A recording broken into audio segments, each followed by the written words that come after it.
സംസ്ഥാനത്ത് പലയിടങ്ങളിലും ഇപ്പോൾ ഫ്ലക്സുകൾ ഉയർന്നു വന്നിട്ടുണ്ട്. അതിൽ തന്നെ വി ഡി സതീശനെ അനുകൂലിച്ചുകൊണ്ടുള്ള ഫ്ലക്സുകൾ വ്യാപകമാണ്. ഒപ്പം സതീശന് വേണ്ടിയുള്ള പ്രകടനങ്ങളും നടക്കുകയാണ്. വിദേശത്തടക്കം വി ഡി സതീശൻ മുഖ്യമന്ത്രിയാകണമെന്ന് ആവശ്യപ്പെട്ടുകൊണ്ട് അനുഭാവികൾ പ്രകടനം നടത്തുന്ന സാഹചര്യം ആണ് ഉള്ളത്. ഈ പരസ്യ പ്രകടനമൊന്നും പാടില്ല എന്ന് നേരത്തെ KPCC നിർദ്ദേശിച്ചതാണ്. അതിനെയൊക്കെ മറികടന്നുകൊണ്ടാണ് ഈ പ്രകടനങ്ങൾ നടക്കുന്നത് എന്നതാണ്.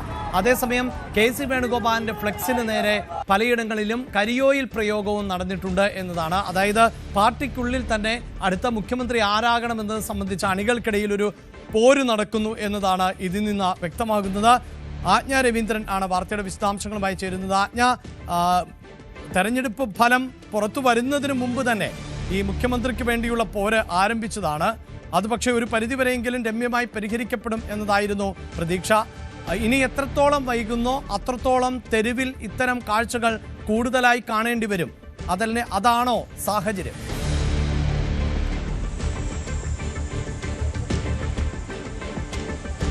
തീർച്ചയായിട്ടും അഭിലാഷ് ഈ സൂചിപ്പിച്ചതുപോലെ തന്നെ വലിയ പ്രതിഷേധമാണ് KC വേണുഗോപാലിനെതിരെ കൊച്ചിയിൽ പലയിടങ്ങളിലും ഉള്ളത്. പ്രത്യേകിച്ചും VD അനുകൂല പ്രകടനങ്ങൾ നിരവധിയാണ്. കഴിഞ്ഞ ദിവസം നെട്ടൂരിൽ VDയുടെ ജന്മദേശമായ നെട്ടൂരിൽ അത്തരത്തിലൊരു അനുകൂല പ്രകടനം നടത്തിയിരുന്നു. പ്രത്യേകിച്ചും ഇരിട്ടിയിൽ അങ്ങനൊരു പ്രകടനം നടത്തുന്നുണ്ട് എന്ന് അനൗൺസ് ചെയ്തതിന് മുൻപ് അദ്ദേഹത്തിന്റെ ജന്മനാട്ടിൽ ഇവിടെ തുടങ്ങണം എന്ന ആവശ്യം ഉന്നയിച്ചുകൊണ്ടാണ് INTUC നേതാക്കൾ ഉൾപ്പെടെയുള്ള ആളുകൾ ചേർന്നിട്ടാണ് ആ പ്രകടനം പെട്ടെന്ന് സംഘടിപ്പിക്കുന്നത്. അത്തരത്തിലുള്ള വിവിധ പ്രകടനങ്ങൾ ഇനിയും കൊച്ചിയിൽ ഉണ്ടായേക്കാം.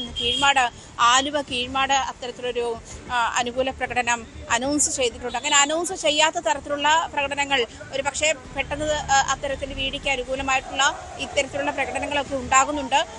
അത് VDക്ക് അനുകൂലമായ ഒരു സാഹചര്യം തന്നെയാണ് കൊച്ചിയിൽ നിന്നും ഉയരുന്നതെന്ന് വേണം മനസ്സിലാക്കുന്നത്. കൊച്ചിക്ക് അത് എറണാകുളത്തിന് VD സതീശൻ എന്ന് പറയുന്ന മുഖ്യമന്ത്രി വേണം. VD സതീശൻ തന്നെ ആയിരിക്കണം മുഖ്യമന്ത്രി എന്നൊരു ആവശ്യമാണ് ഏറെയും കൊച്ചിയിലെ പ്രവർത്തകർ മുന്നോട്ട് വെക്കുന്നതെന്ന് വേണം മനസ്സിലാക്കാൻ. പ്രത്യേകിച്ചും VD സതീശനെ അനുകൂലിക്കുമ്പോൾ പോലും KC വേണുഗോപാലിനെതിരായ പ്രതിഷേധവും വ്യക്തമാണ്. പലരും നമ്മളോട് നേരിട്ട്, അതായത് മൈക്കിന് മുൻപിൽ പ്രതികരിക്കാൻ തയ്യാറായില്ലെങ്കിൽ പോലും പലരും ചോദിക്കുന്ന ഒരു സാഹചര്യം, MP-മാർ മത്സരിക്കുന്നില്ല എന്നൊരു സാഹചര്യത്തിൽ എന്തുകൊണ്ടാണ് KC വേണുഗോപാലിന് മത്സരിക്കാമെന്നെങ്കിൽ ആ സമയത്ത് മത്സരിക്കാമായിരുന്നില്ല എന്നുള്ള ചോദ്യം അണികളിൽ പലരും ചോദിക്കുന്നുണ്ട്. അത് മാത്രമല്ല, ഭരണം ലഭിച്ച ശേഷം മറ്റൊരു MLA രാജിവെപ്പിച്ച ശേഷം KC വേണുഗോപാൽ മത്സരിക്കുന്ന ഒരു സാഹചര്യം വരുമ്പോൾ 2 ഉപതെരഞ്ഞെടുപ്പുകൾക്ക് വീണ്ടും കേരളം സാക്ഷിയാകേണ്ടത്, അല്ലെങ്കിൽ അത്തരം ഒരു സാഹചര്യത്തിലേക്ക് പോകില്ലേ തുടങ്ങിയ കാര്യങ്ങളൊക്കെ ഉന്നയിക്കുന്നുണ്ട്. മാത്രമല്ല, VD സതീശൻ പണിയെടുത്ത് കൂലി നൽകണം. ഈ സൂചിപ്പിക്കുന്ന പോലെ, അതായത് ആജ്ഞ സൂചിപ്പിക്കുന്ന പോലെ ഒരുപക്ഷെ KC വേണുഗോപാൽ വന്നാൽ 2 ഉപതെരഞ്ഞെടുപ്പ് എന്നതാണ്. അത് ഒരു ഉപതെരഞ്ഞെടുപ്പ് സ്വാഭാവികമായും ഉണ്ടാകും. അത് MLA സ്ഥാനത്തേക്കുള്ള മത്സരമാണ്. അവിടെ സോഷ്യൽ മീഡിയകളിലടക്കം ഇനി KC മത്സരിപ്പിക്കാൻ വന്നാൽ ഞങ്ങളായിട്ട് തന്നെ തോൽപ്പിക്കും എന്ന നിലയിൽ ഉള്ള ഒരു മറുഭാഗം ഉണ്ടാകുന്നു. അപ്പോൾ അങ്ങനെയെങ്കിൽ പിന്നെ രണ്ടാമതൊരു ഉപതെരഞ്ഞെടുപ്പ് ഓപ്ഷനാണ്. അത് ഫലത്തെ ആശ്രയിച്ചിരിക്കും. അങ്ങനെ പോലും ഇപ്പോൾ കോൺഗ്രസിനകത്ത് കോൺഗ്രസ് അനുഭാവികളുടെ ഭാഗത്ത് നിന്ന് ചില പ്രതികരണങ്ങൾ ഉണ്ടാവുകയാണ്. KC മത്സരിച്ചാൽ KC വിജയിപ്പിക്കില്ല എന്ന നിലയിലുള്ള പ്രതികരണങ്ങൾ പോലും കോൺഗ്രസിൽ നിന്ന്, കോൺഗ്രസ് അനുഭാവികളിൽ നിന്ന്, സൈബർ ഇടങ്ങളിൽ നിന്ന് വരികയാണല്ലോ ആജ്ഞ.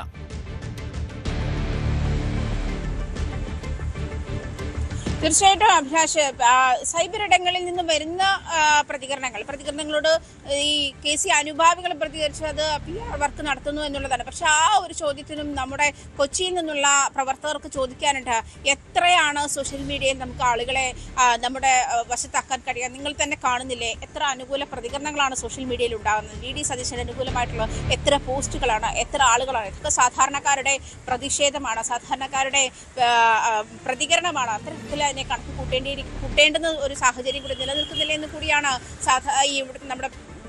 ഇവിടെ കൊച്ചിയിലെ പ്രവർത്തകർ ചോദിക്കുന്നത്. അങ്ങനെയാണ്. പ്രത്യേകിച്ചും VD സതീശന് ഇത്തരത്തിൽ VD സതീശന്റെ അറിവോട് കൂടിയാണ് ഇത്തരത്തിലുള്ള അനുകൂല പ്രകടനങ്ങളും അതുപോലെ സോഷ്യൽ മീഡിയയിലുള്ള ഈ തരത്തിലുള്ള ചർച്ചകളും ഒക്കെ വരുന്നത് എന്നുള്ള ആരോപണം ശക്തമാകുന്ന സാഹചര്യത്തിലും അതിന് കൃത്യമായ മറുപടി ഈ പ്രവർത്തകർക്കുണ്ട്. അത് പൊതുജനത്തിന്റെ വികാരമാണ്. മാത്രമല്ല, VD സതീശനെ വോട്ട് ചെയ്ത് വിജയിപ്പിച്ചു എന്ന് പറയുമ്പോഴും വോട്ട് ചെയ്തത് VD സതീശന്റെ നേതൃത്വത്തിനാണ് വോട്ട് ചെയ്തത്. ഭരണവിരുദ്ധ വികാരത്തിനെതിരെ വോട്ടുകൾ മറിഞ്ഞിട്ടുണ്ട്. പക്ഷേ ആ ഭരണവിരുദ്ധ വികാരം ചൂണ്ടിക്കാണിക്കാൻ കഴിഞ്ഞ 5 വർഷം പ്രതിപക്ഷത്തിരുന്ന് മുഖ്യമന്ത്രി ഉൾപ്പെടെയുള്ള ആളുകൾ മറുപടി പറയേണ്ടി വന്നത് VD സതീശൻ എന്ന് പറയുന്ന പ്രതിപക്ഷ നേതാവിന്റെ ചോദ്യങ്ങൾക്കാണ്. അതുകൊണ്ട് തന്നെ പ്രതിപക്ഷത്തെ അതിശക്തമായി നയിക്കാൻ VD സതീശന് കഴിഞ്ഞിട്ടുണ്ട്. ആ ചോദ്യങ്ങൾ ഉണ്ടായത് VD സതീശനിൽ നിന്നാണ്.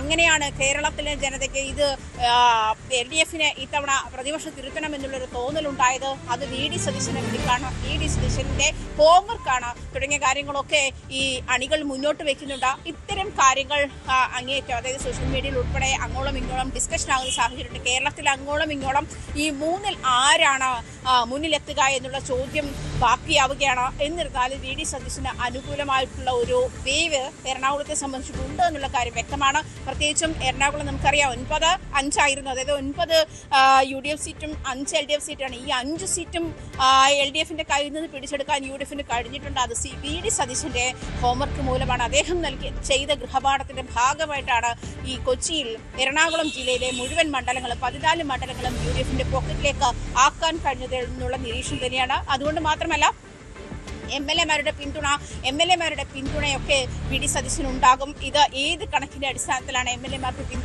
ഉണ്ടാകില്ല എന്ന് പറയുന്നത് തുടങ്ങിയ കാര്യങ്ങളൊക്കെ അണികളുടെ ഭാഗത്തുനിന്നും ഉണ്ടാകുന്നുണ്ട്. എന്തായാലും ഇത് സാധാരണക്കാരായ ജനങ്ങളുടെ ആവശ്യമാണ്. VD സതീശൻ മുഖ്യമന്ത്രിയാവുക എന്നുള്ളത് തന്നെയാണ് അവർ പറഞ്ഞു വെക്കുന്നതും. നമുക്കറിയാം ഈ പ്രതിഷേധ പ്രകടനങ്ങളൊക്കെ അഭിലാഷ് കണ്ടതായിരിക്കുമല്ലോ. അതിൽ കൂടുതലും അതായത് ഐഡന്റിഫൈ ചെയ്യാൻ കഴിയുന്ന അതിൽ നേതൃനിരയിലുള്ള ഒരു മുഖം പോലുമില്ല. അതിൽ ശരിക്കും ഈ താഴേക്കിടയിലുള്ള അല്ലെങ്കിൽ അണികൾ മാത്രമാണ്. അത്തരത്തിലുള്ള പ്രകടനങ്ങളാണ് കൊച്ചിയിൽ അങ്ങോളം ഇങ്ങോളം നടക്കുന്നത്. അത്തരമൊരു പ്രതിഷേധ പ്രകടനം VD സതീശനെ അനുകൂലിച്ചുകൊണ്ടുള്ള പ്രകടനങ്ങളൊക്കെ നടക്കുമ്പോഴും VD സതീശനെ അനുകൂലിച്ചുകൊണ്ടുള്ള ഫ്ലെക്സുകളൊക്കെ വരുമ്പോഴും പണിയെടുത്തവന് കൂലി നൽകണം, അല്ലെങ്കിൽ VD സതീശൻ തന്നെയാണ് പടനായകൻ എന്നുള്ള തരത്തിലുള്ള ക്യാപ്ഷനുകളോട് കൂടിയാണ് അത്തരം ഫ്ലെക്സുകളൊക്കെ വരുന്നത്. എന്തായാലും VD സതീശന് അനുകൂലമായിട്ടുള്ള ഒരു തരംഗമാണ് കൊച്ചിയിൽ നിന്ന് നമുക്ക് മനസ്സിലാക്കാൻ കഴിയുന്നത്. അങ്ങനെയാണ് അത് കേരളത്തിൽ അങ്ങോളം ഇങ്ങോളം അതിൻ്റെ ഒരു വേവ് അലയടിക്കുന്നുണ്ട് എന്ന് വേണം മനസ്സിലാക്കാൻ. എന്തായാലും അനുകൂല പ്രകടനങ്ങൾ നിരവധിയാണ്. അത് പറയാതെയും പറഞ്ഞു. KPCC നേതൃത്വം ഇതിനെ പരസ്യമായി വിലക്ക്, ഇത്തരം പരസ്യ പ്രചരണങ്ങൾ പാടില്ല, പരസ്യ പ്രകടനങ്ങൾ പാടില്ല എന്നുള്ള വിലക്ക് KPCC നേതൃത്വം മുന്നോട്ട് വെച്ചിട്ടും അതിനും അപ്പുറം അണികളുടെ ഒരു വികാരമായിട്ട് ഇതിനെ കണ്ടാൽ മതി എന്നുള്ളതാണ് നേതൃത്വം മുന്നോട്ട് വയ്ക്കുന്നത്. നമുക്ക് നേതൃത്വത്തിന്റെ ഒരു തരത്തിലുള്ള കമന്റ്. പക്ഷെ അവർ അറിഞ്ഞിട്ടാണോ അല്ലയോ എന്നുള്ളതിന് കൃത്യമായ മറുപടിയൊന്നും ഇല്ലെങ്കിൽ പോലും അവർ ഈ നേതൃത്വം ഇക്കാര്യത്തിൽ ആര് മുഖ്യമന്ത്രിയാകണം എന്നുള്ള ചർച്ചയിൽ അത് കോൺഗ്രസ് തീരുമാനിക്കണം എന്നുള്ള മറുപടി തന്നെയാണ് എപ്പോഴും നൽകുന്നത്. എന്നിരുന്നാലും അണികളുടെ ഒരു വൈകാരികമായിട്ടുള്ള ഒരു പ്രതിഷേധവും പ്രതികരണവും ഒക്കെയാണ് ഇതിലൂടെ നമുക്ക് കാണാൻ കഴിയുന്നത് എന്ന് വേണം മനസ്സിലാക്കാൻ. അത്തരത്തിലുള്ള പ്രതികരണങ്ങളുമാണ് വരുന്നത്. എന്തായാലും VD സതീശൻ മുഖ്യമന്ത്രിയാവുക എന്നുള്ളത് തന്നെയാണ് ഈ പ്രതിഷേധക്കാരുടെ പ്രധാനപ്പെട്ട ആവശ്യവും. അഭിലാഷ്, യെസ്, അങ്ങനെ തെരുവിൽ പ്രതിഷേധക്കാർ ഇറങ്ങുന്ന സാഹചര്യം ഉണ്ടാകുന്നു. VD സതീശൻ അനുകൂലികളുടെ പ്രകടനങ്ങൾ നടക്കുന്നു. തീർച്ചയായും KPCC-യുടെ വിലക്ക് മറികടന്നുകൊണ്ടുള്ള ഒരു നീക്കമാണ്.